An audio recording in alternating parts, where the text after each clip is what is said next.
everybody. In this lesson, we are going to be talking about the diagnosis Attention Deficit Hyperactivity Disorder, or ADHD. It used to be called ADD, but now it's pretty much exclusively called ADHD.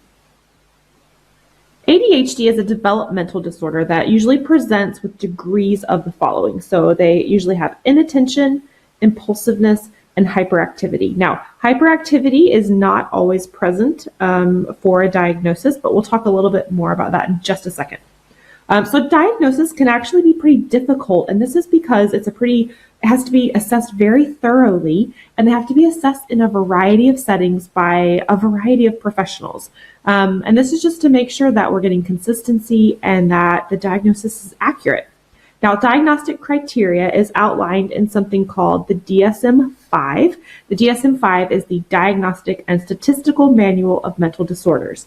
And the DSM-5 gives 3 different categories for the diagnosis. The first category is that the ADHD is mostly characterized by inattentiveness.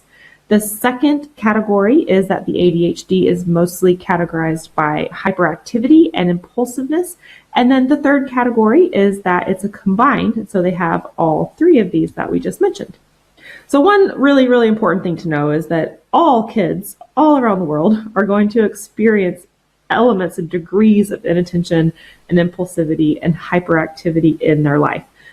Those are just normal things for kids. But with ADHD, these are severe enough that they're negatively impacting their life. And so that's what the assessment is looking for in order to diagnose. And also for the diagnosis, these symptoms must be present for 6 months or more and in a variety of settings. So it can't just be at home and it can't just be at school. It has to be in a variety of different locations. It's really important to consider the potential for stigmas and stereotyping around this diagnosis. I think socially and sort of society at large, there's been this feeling that kids with ADHD just need to be better disciplined. But it's super important to let parents know that this is not the case. ADHD is a very complex problem and diagnosis that a lot of factors are contributing to.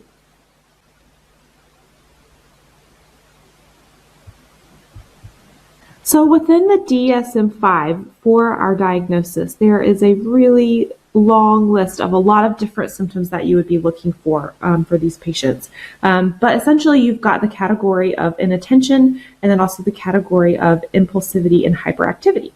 For inattention, you're looking for things like a child appears not to be listening, they struggle to complete tasks, they may lose things frequently, they become, again, forgetful during daily activities, or they may make careless mistakes while they're doing their work at school. Impulsivity and hyperactivity, they may be presented in a child as they're fidgeting or tapping or squirming in their seat. They may have difficulty playing quietly. They may have excessive talking, which could also present as interrupting or blurting out answers. Medications are going to be the first line of treatment for ADHD, and the 2 categories of medications that are often given for ADHD are stimulants, and then there are some non-stimulants that can be used as well. Stimulants are usually the first sort of go-to medication for ADHD, and the common ones that may be prescribed are methylphenidate and dextroamphetamine. The brand name for methylphenidate is Ritalin, which you're probably familiar with. But they have a lot of side effects that we need to be aware of, and we're going to talk about those in just a second. For non-stimulants that may be prescribed, a really common one is an SNRI like this is going to be hard for me to say, but atomoxetine or Strattera, and then also antidepressants can be used as well.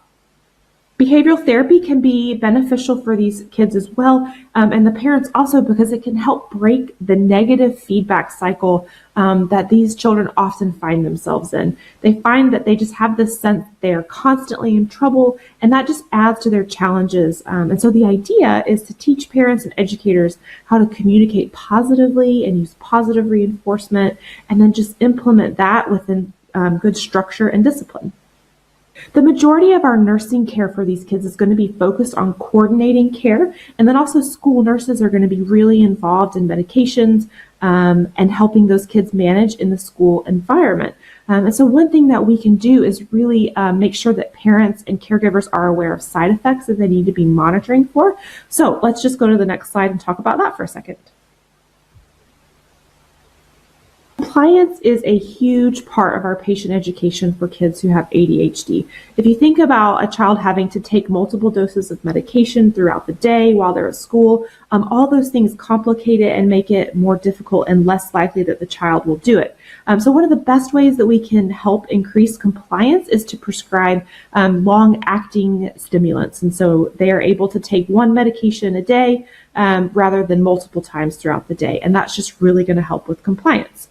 So the stimulants, like I said before, they have a lot of different side effects. And the main ones that we have to worry about is appetite loss, which can lead to weight loss if we're not careful, sleep disturbances, and anxiety. So it's really important that parents know how to monitor for these, but also how to minimize them. So a couple of things that we can do to help minimize these is that parents should give their medication either with meals or after meals, and this just prevents them from having that appetite loss, so they can get a really good meal in. To help prevent sleeplessness, we're going to advise them to administer the medication early in the day rather than late. And then some parents may be really worried that their kids are going to become addicted to these stimulants. Just let them know that that's really unlikely, but it is important for them to store the medication safely so that other kids in the house can't get to them easily. Now, one thing you may come across in practice is something called drug holidays. Some providers allow parents to give their children drug holidays or just a break from the medications while they're on a break from school, just to help with side effects and also ease parents' worries about their child taking a stimulant. This isn't necessarily common practice, and the research doesn't really support that it's necessarily helpful for the child, but you may see it in practice every now and then. Priority nursing concepts for a PEDS patient who has ADHD are human development, coping, and health promotion.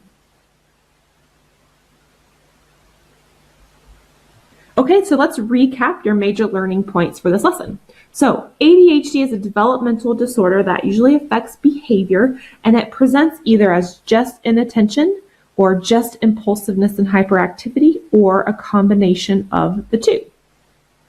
Our diagnosis is guided by the DSM-5, and it should be approached by a multidisciplinary team. We would expect their symptoms to be seen in multiple environments, and they need to be negatively impacting that child's life for 6 months or more. Your symptoms are going to be varied, but typically it's all about them having difficulty focusing and completing tasks. They may be noticed to be fidgeting and hyperactive when they're supposed to be sort of trying to focus.